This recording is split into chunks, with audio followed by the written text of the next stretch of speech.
Simulasi chat, soal-soal tes tertulis seleksi calon anggota KPU Kabupaten Kota bagian 3 ini merupakan kelanjutan dari simulasi sebelumnya.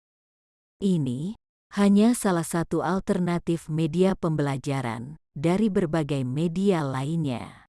Semoga bermanfaat.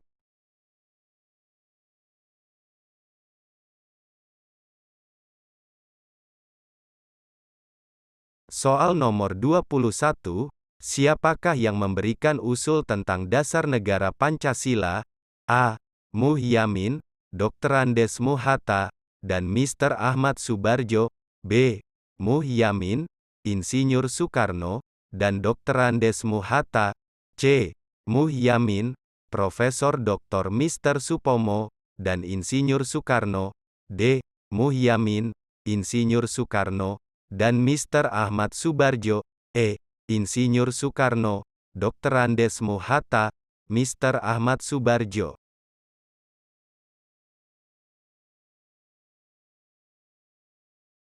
Pembahasan soal nomor 21, BPUPKI menggelar sidang yang pertama pada 29 Mei-1 Juni tahun 1945. Pada sidang itu, yang memberikan usul tentang dasar negara Pancasila adalah Muhyamin, Profesor Dr. Mr. Supomo, dan Insinyur Soekarno. Dengan demikian, pilihan jawabannya adalah C, yaitu Muhyamin, Profesor Dr. Mr. Supomo, dan Insinyur Soekarno.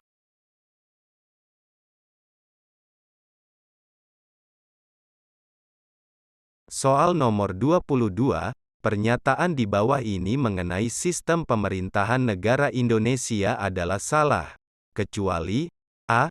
Negara berdasarkan ketuhanan, B. Negara berdasarkan kekuasaan, C. Negara berdasarkan sistem konstitusi, D.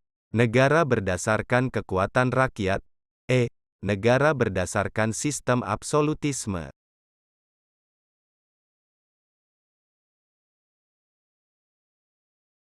Pembahasan soal nomor 22, Sistem Pemerintahan Negara Indonesia berdasarkan Sistem Konstitusi. Pertama, sejak awal didirikan, sudah menyatakan dirinya sebagai negara konstitusional, dengan dibentuknya Dokoritsu Zunbi Kusakai, dengan tugas menyiapkan rancangan undang-undang dasar. Kedua, di dalam pembukaan UUD 1945, dinyatakan negara didirikan dalam satu susunan Undang-Undang Dasar Negara. Ketiga, di dalam penjelasan umum pada UUD 1945 yang berlaku pertama, ditegaskan bahwa pemerintahan berdasar atas sistem konstitusi, tidak bersifat absolutisme. Keempat, meskipun beberapa kali melakukan perubahan, dalam sistem ketatanegaraannya selalu menjadikan UUD sebagai landasannya. Dengan demikian, pilihan jawabannya adalah C, yaitu negara berdasarkan sistem konstitusi.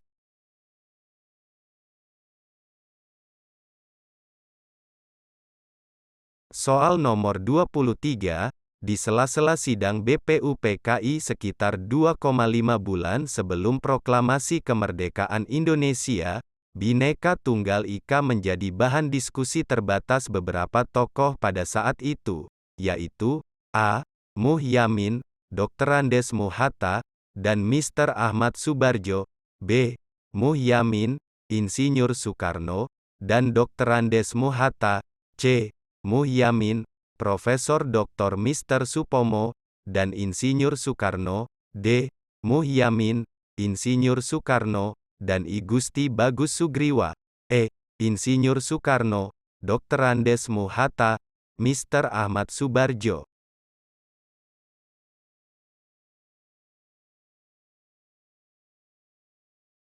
Pembahasan soal nomor 23, Sejarah semboyan Bhinneka Tunggal Ika dirumuskan oleh para pendiri bangsa jauh sebelum Indonesia merdeka. Bhinneka Tunggal Ika menjadi bahan diskusi terbatas antara Muhyamin, I Gusti Bagus Sugriwa, dan Insinyur Soekarno di sela-sela sidang BPUPKI sekitar 2,5 bulan sebelum proklamasi kemerdekaan Indonesia. Dengan demikian, pilihan jawabannya adalah D, yaitu Muhyamin, Insinyur Soekarno, dan I Gusti Bagus Sugriwa.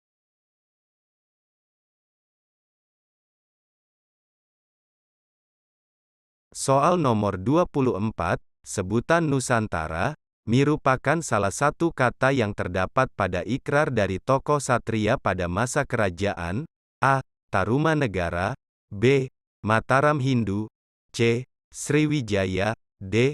Singosari, E. Majapahit.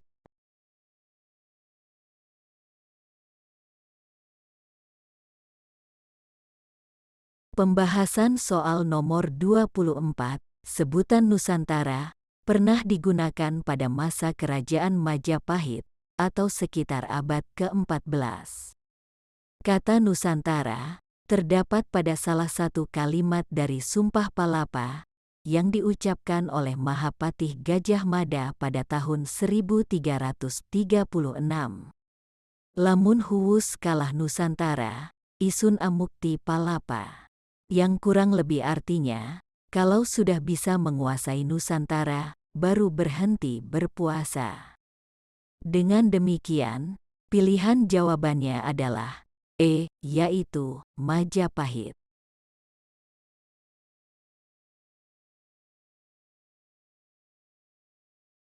Soal nomor 25, usul perubahan pasal-pasal Undang-Undang Dasar, dapat diagendakan dalam sidang Majelis Permusyawaratan Rakyat, apabila diajukan oleh A. Sekurang-kurangnya 2/3 dari jumlah anggota Majelis Permusyawaratan Rakyat, B. Sekurang-kurangnya 1/3 dari jumlah anggota Dewan Perwakilan Rakyat, C. Sekurang-kurangnya 2/3 dari jumlah anggota Dewan Perwakilan Rakyat, D. Sekurang-kurangnya 2/3 dari jumlah anggota Majelis Permusyawaratan Rakyat dan Dewan Perwakilan Rakyat, E. Sekurang-kurangnya 1/3 dari jumlah anggota Majelis Permusyawaratan Rakyat.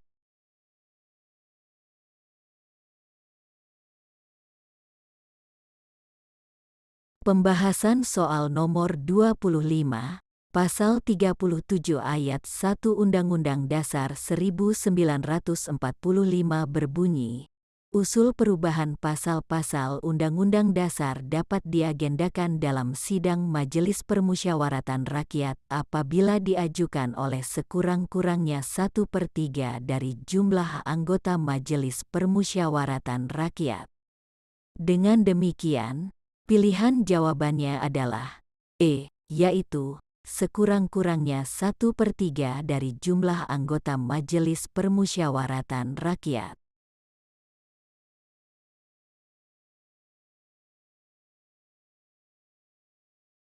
Soal nomor 26, partai politik dapat menjadi peserta pemilu setelah memenuhi persyaratan. Berikut ini, kecuali A. Berstatus badan hukum sesuai dengan Undang-Undang tentang Partai Politik, B. Memiliki kepengurusan di seluruh provinsi, C. Memiliki kepengurusan di 75% jumlah kabupaten kota di provinsi yang bersangkutan, D. Memiliki kepengurusan di 50% jumlah kecamatan di kabupaten kota yang bersangkutan, E. Menyertakan paling sedikit 30% keterwakilan perempuan pada setiap kepengurusan partai politik tingkat kabupaten kota.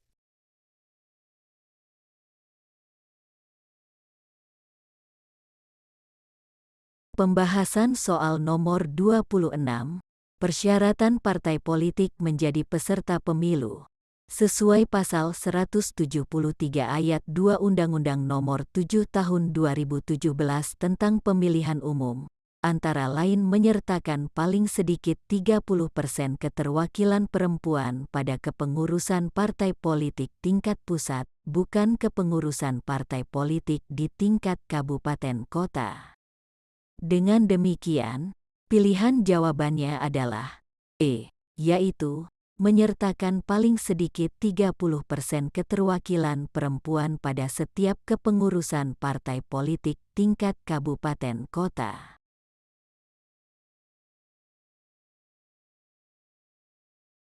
Soal nomor 27, selain pemilu pada tahun 1971, selama zaman Orde Baru, mulai dari pemilu 1977, 1982, 1987, 1992 dan 1997, peserta pemilu terdiri dari A. 12 partai politik, 3 golongan masyarakat dan 5 perseorangan, B. 10 partai politik dan 3 golongan masyarakat, C. 5 partai politik dan 2 golongan masyarakat, D. 2 partai politik dan 1 golongan karya, E. 3 partai politik.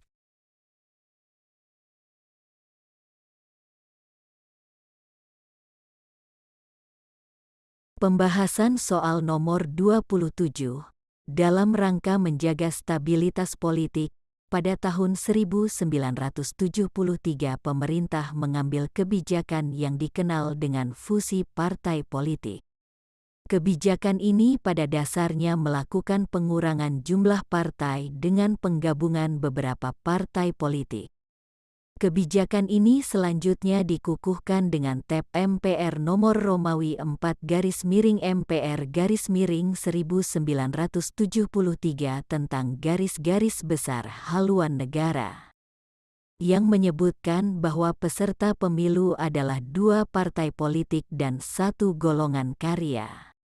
Dengan demikian, pilihan jawabannya adalah D, yaitu 2 partai politik dan 1 golongan karya.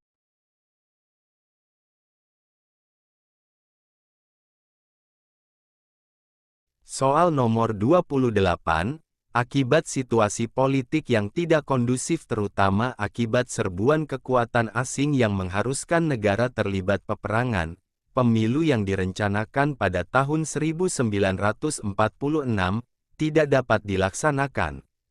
Pemilu pertama di Indonesia baru dapat dilaksanakan pada A. tahun 1949, B. tahun 1952, C.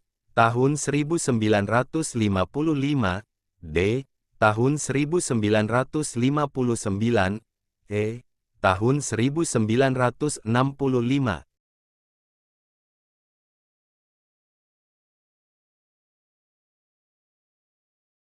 Pembahasan soal nomor 28, akibat situasi politik yang tidak kondusif terutama akibat serbuan kekuatan asing yang mengharuskan negara terlibat peperangan, pemilu yang direncanakan pada tahun 1946 tidak dapat dilaksanakan.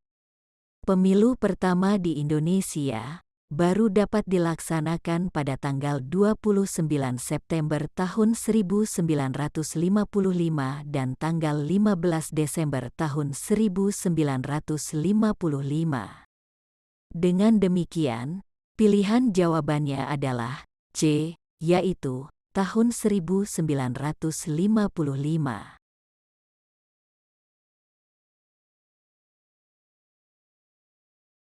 Soal nomor 29, pemilu di Indonesia yang dilaksanakan pada tahun 1955, dalam rangka memilih A. anggota DPR dan MPR, B. anggota DPR dan konstituante, C. anggota MPR dan konstituante, D. anggota DPR dan DPD, E. anggota DPR dan DPRD.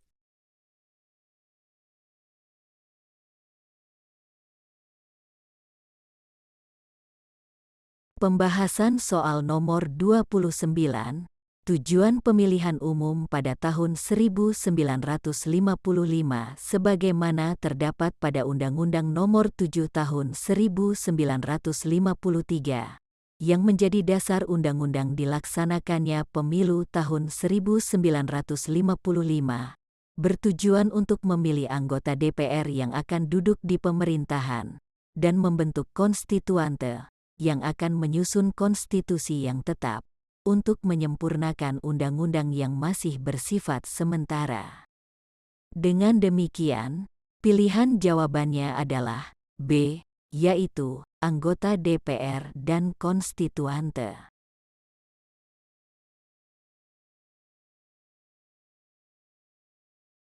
Soal nomor 30, dalam menyelenggarakan pemilu, penyelenggara pemilu harus memenuhi beberapa prinsip. Berikut ini, yang bukan merupakan prinsip penyelenggaraan pemilu: A. Mandiri, jujur, adil, tertib, B. Terbuka, proporsional, efisien, C. Mandiri, independen, profesional, D. Independen, hierarkis, sentralistik, E. Akuntabel, efektif, berkepastian hukum.